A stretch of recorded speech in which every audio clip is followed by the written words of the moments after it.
दोस्तों, यहाँ आकर मुझे बेहद खुशी हो रही है कई कारणों से। क्योंकि शिक्षा के क्षेत्र में मैं काम करता हूँ और स्टूडेंट ऑर्गेनाइजेशन के बीच में भी आता जाता रहता हूँ, लेकिन इतनी ईमानदारी से कंसिस्टेंसी के साथ कोई स्टूडेंट ऑर्गेनाइजेशन अगर शिक्षा के बारे में बात ही नहीं कर रहा है, इंटरवीन करने की कोशिश कर रहा है, तो मेरी पूरी शुभकामना आपके साथ है।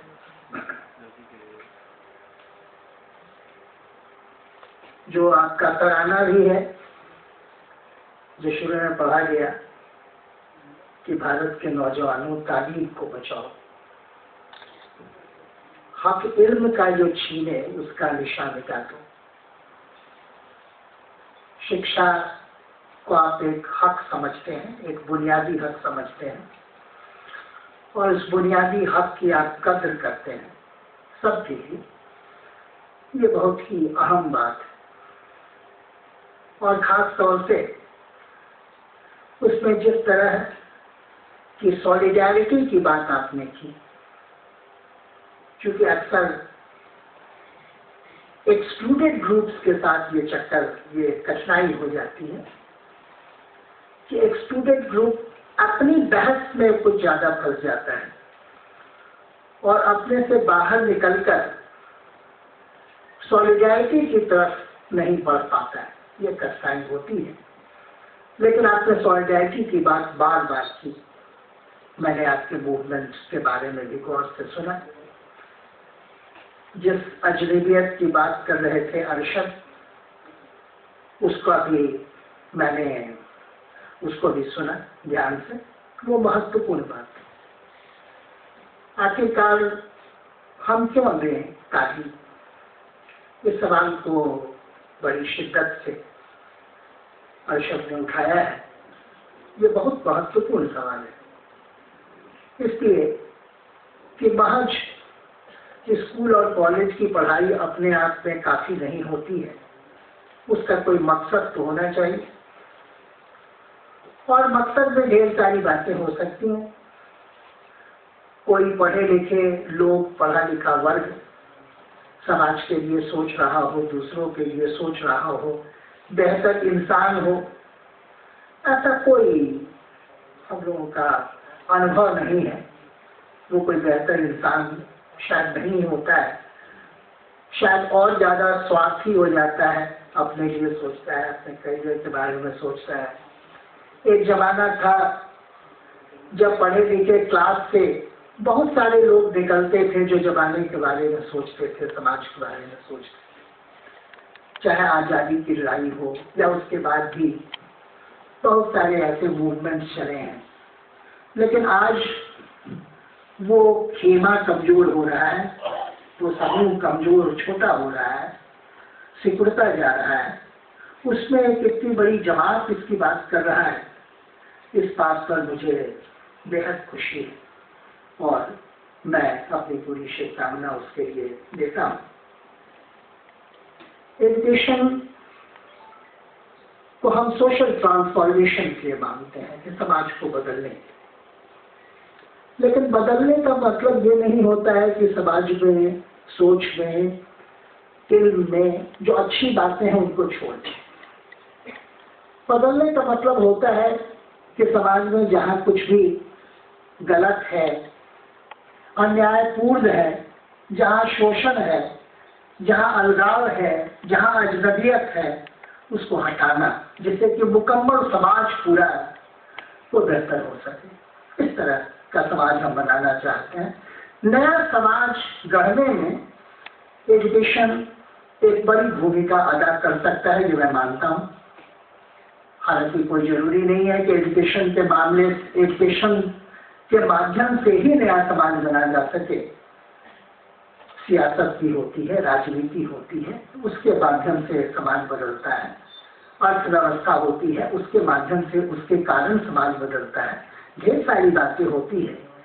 लेकिन जो मानसिकता बदलती है, मन बदलता है, आदमी बदलता है, आदमी बनता है, इंसान बनता है कहिए, उसके लिए जरूरी हो जाती है शिक्षा। इसलिए उस तरह से अगर हम सोचें तो शिक्षा का खास महत्व हो जाता है, और उसके बारे में आप सोच रहे हैं, ये बहुत ही महत्वपूर्ण बात है। जो एक समूह है आपका समाज, चूंकि मैं देख रहा हूं कि यहाँ पर लगभग सारे के सारे लोग एक खास धर्म से जुड़े हुए हैं, इस्लामिक ग्रुप को रिप्रेजेंट करते हैं, नाम भी उसी प्रकार का इस्लामिक ऑर्गेनाइजेशन है। इसलिए वो तो एक ग्रुप है, उस ग्रुप की अपने बारे में सोच होनी चाहिए, ये जरूरी है। उसकी विडंबना पर मैं फिर आऊंगा लौट कर, उसकी अपनी जो दुविधाएं हैं उस पर मैं लौट कर आऊंगा, लेकिन उसकी अपनी खासियत भी है। इक्वालिटी को जितनी तरजीह आप देते हैं, या ये समूह देता रहा है, ये इस्लाम देता रहा है, वो भारत में दुर्भाग्य से समाज की सबसे बड़ी कमजोरी है। क्योंकि भारत का जो समाज, खासतौर से हिंदुओं का जो समाज रहा है, उसकी सबसे बड़ी कमजोरी रही है कि वो बिल्कुल बटा हुआ समाज। दुर्भाग्य से मुस्लिम सोसाइटी में भी वो बातें चली गई। ये बात दुर्भाग्य की बात है, क्योंकि वहां बराबरी पर ज्यादा जोर था, लेकिन वहां भी समाज वैसे बंटने लगा। हिंदुस्तान में कोई भी ऐसा समाज नहीं है, ट्राइबल्स के बीच में ही जाइएगा जिसको कहा जाता है कि ज्यादा बराबरी वहां रहती है, वहां भी समाज बदलने लगा। जो हमारे संविधान की एक मान्यता है, एक वायदा है, एक आश्वासन है कि हम एक समतामूलक समाज बनाएं। उसके लिए एक तरह का लीडरशिप ऑफर आप कर सकते हैं, क्योंकि उसमें जो आपका अनुभव है वो ज्यादा महत्वपूर्ण है। उसमें एक लीडरशिप रोल में आप उसमें जा सकते हैं। और दूसरी एक चीज जो इन दिनों मुमकिन है उम्र के कारण हो, लेकिन इन दिनों हम लोग ज्यादा महसूस करते हैं, मेरी पीढ़ी के लोग ज्यादा महसूस करते हैं कि बड़ा कैओटिक, बड़ा अराजक, अनुशासनहीन पूरा समाज लगता है। नॉर्मलेस, इनडिसिप्लिन, नॉर्मेटिव्स नहीं है,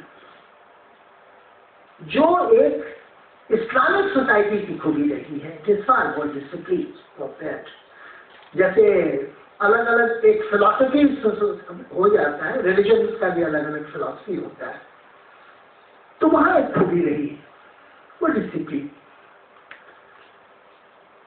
उतना डिसिप्लिन इंडियन सोसाइटी में नहीं। प्लुरैलिटी एक चीज है, प्लुरैलिटी का सम्मान होना चाहिए और उसके साथ साथ डिसिप्लिन भी रहना चाहिए। प्लुरैलिटी का मतलब यही होता ही है कि हम एक दूसरे का सम्मान कर सकें, एक दूसरे से सीख सकें, एक दूसरे से के साथ हम एक रिश्ता बना सकें। यही उसका मतलब ही है प्लुरैलिटी का। और सब मिला के हम कुछ बनाने की कोशिश करते हैं। वही कॉन्स्टिट्यूशन का मैंडेट भी था, भारतीय संविधान का वही मैंडेट भी था। उस मैंडेट में शिक्षा भी कहीं थी, उसका जिक्र भी था। या हम उस समय अम्बेडकर भी चाहते थे, बहुत सारे लोग चाहते थे कि एक बुनियादी हक के रूप में शिक्षा को रखा जाए, एक मौलिक अधिकार के रूप में रखा जाए, पार्ट 3 ऑफ कॉन्स्टिट्यूशन में उसको रखा जाए। नहीं हुआ। लेकिन 45 में जब आया तो वहां पर कहा गया कि 10 साल के भीतर फ्री एंड कंपल्सरी एजुकेशन सबके लिए मुहैया की जाएगी, जो नहीं हुआ। और 10 साल कौन कहे, 64 साल गुजरने के बाद भी वो नहीं हुआ। ये बहुत बड़ा दुर्भाग्य है, क्योंकि समाज में ऊपर का वर्ग है, उसी के बीच में ये शिक्षा है। इसलिए इसमें करेक्शन की आवश्यकता हुई, जो कि बताया जा चुका है। 2002 में 21A एक जुड़ा और पार्ट 3 में 6 to 14 ईयर्स उस आयु वर्ग की शिक्षा को फंडामेंटल राइट का दर्जा दिया गया, मौलिक अधिकार का दर्जा दिया गया। अब हम शिक्षा की बात करते हैं तो हम प्राइमरी की बात नहीं करते हैं, हम एलिमेंट्री की बात करते हैं। एलिमेंट्री में 8 दर्जे होते हैं, 3 प्राइमरी के और 5 प्राइमरी के और 3 अपर प्राइमरी के या मध्य के, 8 और 6 से 14 8 साल की शिक्षा। 8 साल की शिक्षा क्यों? अब हम मांग कर रहे हैं कि 6 के पहले भी शिक्षा होनी चाहिए। इससे जो मांग देश में चल रही है, ये मैं आपको रिपोर्ट करना चाहूंगा। ये मांग है कि 6 से पहले भी, जैसे ICDS में 3+ एक्सपेक्ट किया जाता है, लेकिन 3+ न भी हो तो 4+ हो ये शिक्षा। और अब 14 का अर्थ नहीं रह गया, 50 में रहा होगा, उसको 12 तक ले जाना चाहिए। और चाइल्ड का डेफिनेशन अब इंटरनेशनली 18 साल लिया जाता है, तो 18 साल की शिक्षा। और 18 साल तक की शिक्षा अगर दी जाएगी तब ये आगे का जो माध्यमिक स्तर है, जूनियर और सीनियर, 14 से 16 और 16 से 18, इस समय कुछ हुनर भी इसको दिया जा सकता है, स्किल, जिससे समाज में उस स्किल के आधार पर वो कुछ कमा भी सके, अर्जन भी कर सके, तब एक मुकम्मल शिक्षा होगी। आज से 50 साल पहले मुमकिन है एलिमेंट्री एजुकेशन काफी रहा हो, आज नहीं। आज किसी काम को करने के लिए आपको सेकेंडरी, सीनियर सेकेंडरी तक आप नहीं गए तो आप कोई काम नहीं कर पाइएगा, कहीं भी आपको जगह नहीं मिलेगी। इसलिए अब मांग देश के पैमाने पर उठ चुकी है, और ये बात मैं इसलिए कह रहा हूं कि पहले मांग बनानी पड़ती है, बहुत दिन तक उस पर संघर्ष करना पड़ता है, लड़ाई चलती है। आपने भी लिखा है स्ट्रगल फॉर एजुकेशन। अम्बेडकर ने कहा शिक्षित बनो, संघर्ष करो। एक बहुत बड़ा ऑर्गेनाइजेशन कंट्री में नाफरे ने एक नेटवर्क बनाया था, उसने फंडामेंटल राइट बनाने के लिए संघर्ष किया।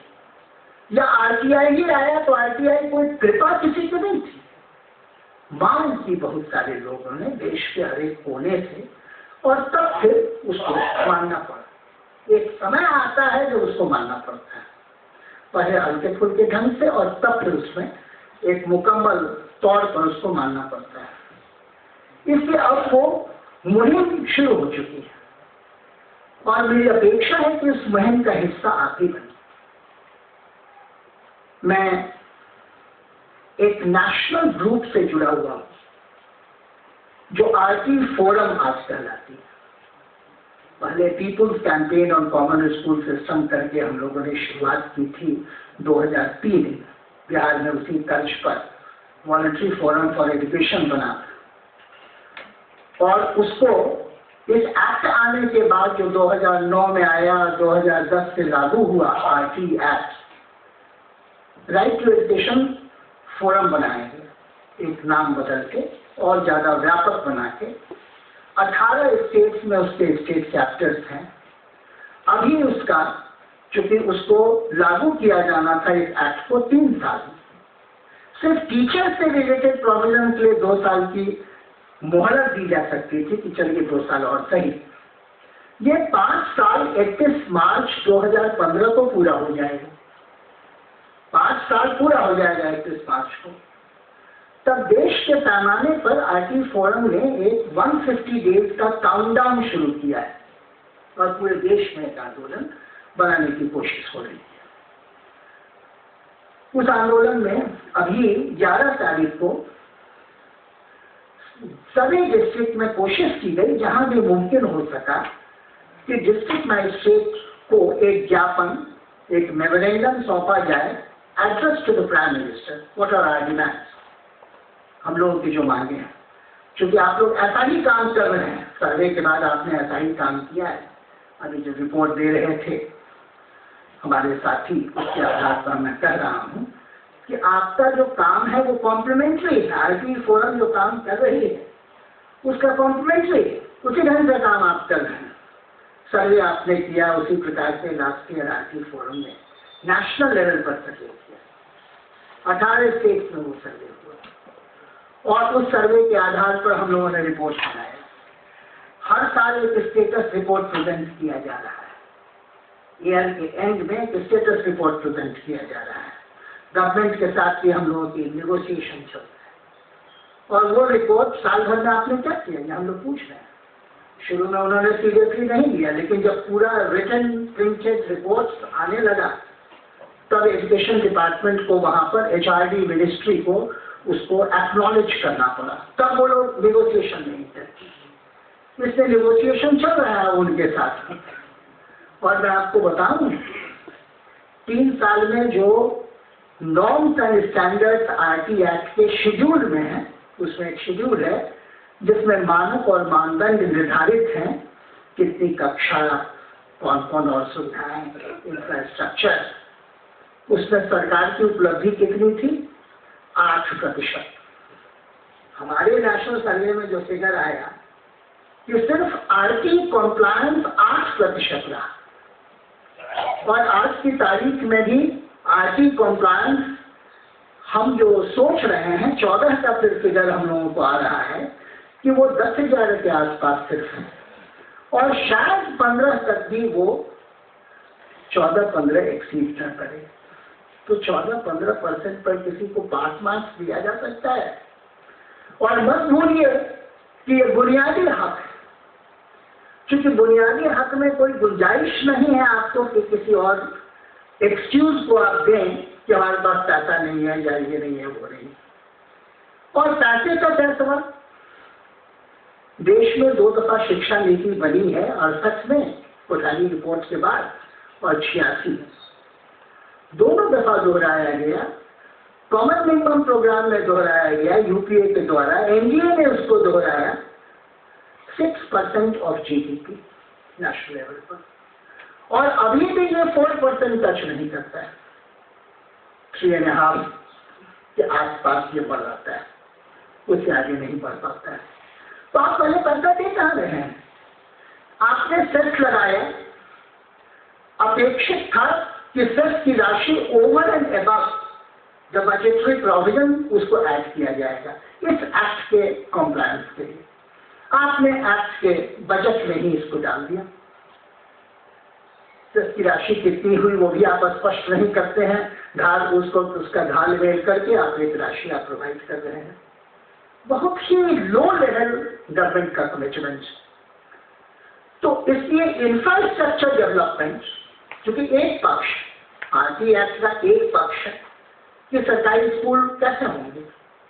पहली दफा इस एक्ट में, इस एक्ट के बहुत ज्यादा हम लोग प्रशंसक नहीं है, हम लोगों ने इसकी आलोचना की क्योंकि हम लोग कॉमन स्कूल सिस्टम के भी हिमायती रहे हैं। उससे भी आलोचना की जब एक्ट आया, लेकिन कभी कहा कि चलो ये टर्म तो करके दिखाओ। लेकिन उसमें जब 10% दिखा रहे हैं आप, 8%, 10%, 11%, ये आपका अचीवमेंट है, यही उपलब्धि है, तो ये तो एक्सेप्टेबल नहीं। इसलिए एक रूप तो लिटिगेशन का होगा, एक रूप लिटिगेशन का होगा। ऐसा की और इशारा अर्शद कर रहे थे, सही बात है। राइट टू स्कूल मिला है और पहली दफा स्कूल डिफाइंड हुआ है, ये इंपॉर्टेंट है। इसलिए कि बीच में 86 के पॉलिसी में नॉन फॉर्मल एजुकेशन का भी एक पूरा का पूरा बना दिया गया था सिस्टम। फिर पारा टीचर को इंट्रोड्यूस कर दिया गया। तो नॉन फॉर्मल एजुकेशन और पारा टीचर, आधा स्कूल और आधा शिक्षक, नकली स्कूल और नकली शिक्षक, ये तो शिक्षा की गुणवत्ता के ह्रास का एक तरकीब थी।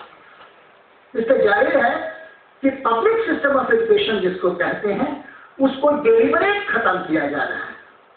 और एक बात जो आप कह रहे थे कि तालीम तिजारत न हो, अब तालीम तिजारत ही बनाने की सारी कुचेष्टा सरकार कर रही है, ये समझ लीजिए।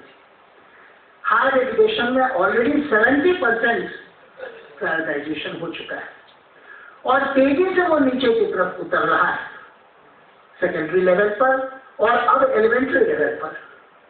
अभी राजस्थान में 17,000 स्कूल बंद किए गए काफी ह्यू एंड क्राई हुआ, हम लोगों ने भी हल्ला गुल्ला किया, तब जाके कुछ स्कूल्स को फिर से रिस्टोर किया गया। अभी पूरी संख्या हम लोगों के पास नहीं आई है, लेकिन 2-4 हजार को रिस्टोर किया गया। तब भी 17 में 10-12 हजार स्कूल तो बंद हो ही जाएंगे। और ऐसे ही बहुत और राज्यों से इंफॉर्मेशन आ रहे हैं, कर्नाटक से, तमिलनाडु से, जगह जगह से, जहां स्कूलों को बंद किया जा रहा है। रीच का सवाल उठा रहे थे, एक्सेस का सवाल उठा रहे थे। तो एक्सेस में कम से कम इतना था कि स्कूल तो सब जगह एक अच्छा खासा स्कूल तो दे दो, तब ना आगे कैसी शिक्षा होगी कैसी नहीं। मिनिमम जो नॉर्म्स एंड स्टैंडर्ड्स है, जो बहुत लोली है, कोई सेंट्रल स्कूल जैसा नहीं, लेकिन उतना भी तो दे दो, वो भी ये नहीं कर रहे हैं। इसलिए एक बिट्रेयल है, और ये बिट्रेयल सक्सेसिव गवर्नमेंट्स ने किया है। इससे उसके लिए जितने व्यापक आंदोलन की जरूरत है, उस व्यापक आंदोलन को मजबूत बनाना वो हम सब की ड्यूटी बनती है। जो भी समाज के पक्ष में खड़ा होते हैं, जो भी बेहतर समाज के लिए लड़ाई लड़ रहे हैं, उनके लिए ये जरूरी है। उसमें जाहिर है कि ज्यादा इंटरेस्ट किसका इन्वॉल्व होता है। सही था जो कि रिपोर्ट कर रहे थे अभी यहाँ कि इन स्कूलों में कौन बच्चे जा रहे हैं। अपर क्लास अपने लिए प्राइवेट स्कूल बना चुका है, मिडिल क्लास तेजी से प्राइवेट स्कूल बना रहा है, इसीलिए स्कूल बंद हो रहे हैं। तो लोअर क्लास जिसमें दलित हैं, जिसमें आदिवासी हैं, जिसमें अल्पसंख्यक वर्ग के बच्चे हैं, जिसमें विकलांग हैं, जिसमें लड़कियां हैं। हो सकता है एक ही परिवार में लड़का जा रहा हो प्राइवेट स्कूल में, लड़की जा रही हो गवर्नमेंट स्कूल में। इसलिए ये सारा का सारा जो है, तो इसको एक डेलिबरेटली लो लेवल पर रखा जाए, ये एक साजिश, ये पूरी की पूरी साजिश। तो साजिश को एक्सपोज करना, अपोज करना, ये दायित्व तो बनता है खास तौर से यूथ फोर्स के लिए। और वो अक्रॉस द ऑर्गेनाइजेशन, बहुत सारे ग्रुप्स, आयशा बहुत सारे ग्रुप सपोर्ट कर रहे हैं, लेकिन उसमें आपका ग्रुप्स को, आपके ग्रुप को भी शामिल होना चाहिए। ये बहुत जरूरी है पूरे देश में। और बिहार, सही कहा गया कि बिहार इसमें सबसे पीछे का स्टेट है। मैं डिटेल्स में बगैर गए हुए 2-3 बातें सिर्फ कर दूं। सालाना डाइस डेटा कलेक्ट करती है सरकार पूरे देश के लिए। डाइस डेटा के आधार पर NUEPA, national university for education planning and administration, वो रिपोर्ट बनाती है, छापती है, थोड़े देर से ही सही। और वो EDI, education development index calculate करती है। जैसे HDI है ना, ह्यूमन डेवलपमेंट इंडेक्स, वैसे 22 इंडिकेटर्स लेके एजुकेशन डेवलपमेंट इंडेक्स कैलकुलेट करती है। और Bihar predictively has the lowest place. साल दर साल बिहार सबसे निचले पायदान पर रहता है उस EDI के तहत, और रहता है वो बेसिकली इंफ्रास्ट्रक्चर के कारण। गनीमत है बच्चे स्कूल नहीं जाते हैं, क्योंकि स्कूल जाते तो बैठते कहाँ, ये समस्या है। क्योंकि यहाँ पर 2 साल पहले तक अलीमान साहब बैठे हुए हैं, हम लोग बहुत जमाने से साथ काम करते रहे हैं। 2 साल पहले तक इधर थोड़ा इजाफा हुआ है, कितना कहना कठिन है, 88 कहिए। School classroom, student classroom ratio मैंने एक क्लासरूम में 88 बच्चे, ये फिगर है, डाइस का फिगर मैं कह रहा हूँ, सरकार के अपने आंकड़े, मैं नहीं बना रहा हूँ। जैसे अपने आंकड़ों के तहत उसमें कुछ बेहतरी अगर हुई होगी तो मान लीजिए वो 60 के आसपास आया होगा। क्योंकि ये लोग करते हैं कि फंड रिलीज जब हुआ पटने से, बिहार एजुकेशन प्रोजेक्ट से, तो मान लेते हैं कि बिल्डिंग खड़ा हो गया, लेकिन उनकी कल्पना शक्ति कुछ ज्यादा है, हमारी नहीं है, और जमीनी हकीकत से बहुत दूर वो चले जाते हैं अक्सर। इसलिए जो जमीनी हकीकत है कि SCR, स्टूडेंट क्लासरूम रेशियो, बहुत हाई है, कंट्री में हाईएस्ट तो है ही, और बहुत हाई। इससे बच्चे नहीं आते हैं, इससे काम चल जाता है। बच्चे नहीं आते हैं इस वजह से काम चल जाता है। और बच्चों की जो भी आप अटेंडेंस दिखा दें एमजीएम के लिए, वो एक अलग बात है, उसका एक अलग मसला है, इसको उससे मैं नहीं जाऊंगा।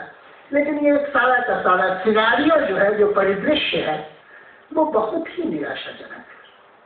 इसलिए इसको फाइट आउट करना ये जरूरी है। गवर्नमेंट बहुत तेजी से प्राइवेटाइजेशन की तरफ हमें पुश कर रही है। तो प्राइवेटाइजेशन की तरफ पुश करने में पहले सबसे पहले बदनाम कर देंगे स्कूल में।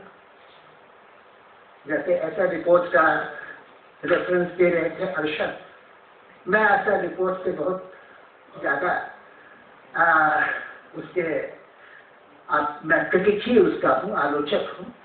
चूंकि गवर्नमेंट स्कूल की बदनामी का एक सेहरा उनके माथे पर ही बनेगा कि गवर्नमेंट स्कूल को खत्म कर दें। तो गवर्नमेंट स्कूल इतने बेकार हैं, ठीक है, कमजोर है, लेकिन सवाल क्या है, गवर्नमेंट स्कूल कमजोर है तो इस देश के 20 करोड़ बच्चों का हिसाब कौन रखेगा, कौन पढ़ाएगा उसको? इससे वो तो इसमें 20 करोड़ 44 करोड़ 45 करोड़ बच्चे हैं, उनका हिसाब कौन रखेगा? वो तो सरकारी कर सकती है, वो कोई थोड़ी प्राइवेट यूनिवर्सिटी कर सकता है, प्राइवेट स्कूल कर सकता है, वो अपने प्रॉफिट के लिए स्कूल चलाएगा। इसलिए ये सारे मसले जिस पर गौर करने की जरूरत है। हाँ, संविधान की बात जब हम करते हैं तो 3 तरह के प्रावधान हैं जिन पर गौर करना। एक का जिक्र हम किए, सभी को शिक्षा मिले, कम से कम 14 साल तक पहले था, बाद में 6 से 14 घटा के कर दिया गया। 45 में 0 to 14 था, 21A में 6 to 14 कर दिया गया। दूसरा, जिसको आप कहिए education in the mother tongue, क्योंकि संविधान बहुत साफ शब्द से कहता है कि प्राथमिक शिक्षा 5 साल की शिक्षा मदर टंग में होगी। अब जो भी मदर टंग है, वो चाहे मैथिली हो, चाहे उर्दू हो, चाहे मगही हो, वहां शिक्षा हो। क्योंकि अगर बच्चा नहीं जानता है हिंदी, क्योंकि घर में मगही बोलता है, उसका क्या दोष? अगर वो हिंदी में नाम किसी चीज को नहीं बोल पाता है, समझ पाता है, कल होके फ्रांस में कर दिया जाए कि भाई मैथिली वहां की राजभाषा है, सारे फ्रेंच तो अनपढ़ 2 मिनट में हो जाएंगे ना, क्योंकि वहां की कोई मगही नहीं बोलने लगेंगे। तो वैसे ही आप गांव देहात के किसी बच्चे से अपेक्षा रखेंगे कि वो एक खास मानक भाषा का प्रयोग करने लगे, तो दोष बच्चे का है कि आपकी नीति क्या है? और आपको संविधान में दर्ज कर रखा है, संविधान से भी धोखा, बच्चे से भी धोखा, दोनों से धोखा। इन बातों पर हम गौर नहीं करते हैं। तो पेडागॉजी में ये ढेर सारी बातें हैं, इन्होंने जिक्र किया एनसीएफ का। एनसीएफ 2005 बड़ा प्रोग्रेसिव डॉक्यूमेंट था, लेकिन प्रोग्रेसिव डॉक्यूमेंट होने के बावजूद थोड़ा ज्यादा उसका एम्फेसिस था जो कॉग्निटिव एस्पेक्ट है, उस पर संज्ञानात्मक पक्ष या नॉलेज वाला पार्ट जो है उस पर ज्यादा था। इससे बहुत सारी चीजों से मिस आउट करती है। हम लोगों ने यहाँ देखिए बनाया, अली इमाम साहब जी मेरे साथ थे, उस पर हम लोगों ने ग्रामीण शिक्षा की बात की है, विद्यालय की भी बात की है, ये सारी चीजें हम लोगों ने की थी। खैर, मैं इस चर्चा को आगे नहीं बढ़ाऊंगा, लेकिन पेडागॉजी का मसला बहुत इम्पोर्टेंट मसला है। मैं एक बात को और कह के अपनी बात समाप्त करूंगा। आपको मदरसा एजुकेशन के बारे में सोचें, और SIO जैसा ऑर्गेनाइजेशन उसके लिए उपयुक्त प्लेटफॉर्म है जहां पर उस पर आप चर्चा करें, उस पर अपनी सोच बनाएं कि उसका क्या करना हो। क्योंकि एक तरफ जो आप कहते हैं मॉडर्नाइजेशन की बात एजुकेशन में, वो किस किस्म का मॉडर्नाइजेशन होगा इसको समझने की जरूरत हो। आप कैसा मॉडर्नाइजेशन चाहते हैं, मदरसे में भी आप कैसा मॉडर्नाइजेशन चाहते हैं, इसको और ज्यादा इस पर साफ ढंग से सोचने की जरूरत है। वैसे तो जो अरशद ने कहा उसी बात को मैं रिपीट करता हूँ कि आपको और साफ होना पड़ेगा पेडागॉजी के इश्यूज पर, और खास तौर से मदरसे के एजुकेशन में और साफ होना पड़ेगा। क्योंकि एक तरह से आप ऑप्ट आउट करते हैं सिस्टम, एक तरह से आप ऑप्ट आउट करते हैं सिस्टम से, क्योंकि पब्लिक सिस्टम ऑफ एजुकेशन से ऑप्ट आउट करते हैं, गवर्नमेंट जो स्कूल रन करती है, लेकिन मदरसा एक ढंग से ऑप्ट आउट करता है। और उसमें भी जब आजाद मदरसा में चले जाते हैं तो बिल्कुल वो बाहर खड़ा हो जाता है, सिस्टम के बाहर खड़ा हो जाता है। इसको उसके बारे में और साफ ढंग से सोचने की कोशिश कीजिए, क्योंकि वो टारगेटेड है, यही एक मसला है, उसका जो राजनीतिक पक्ष है उसको सोच रहा हूँ, इसलिए वहां पर सोचने की आवश्यकता है, बहुत संजीवनी से इसको सोचने की आवश्यकता होगी। उस बात की ओर मैं आपका ध्यान खींचना चाहूंगा। और वो मसला बार बार CSS के डिबेट में भी आता है, कॉमन स्कूल डिबेट में।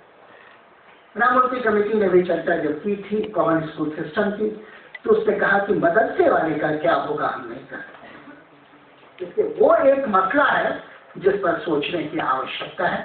मेरी अपेक्षा होगी कि आप इस बड़े मुहिम के एक हिस्सा होंगे और लोगों के साथ, जिसमें कंधे से कंधा मिलाकर आप अपनी लड़ाई लड़ेंगे और दूसरों की लड़ाई में शरीक होंगे।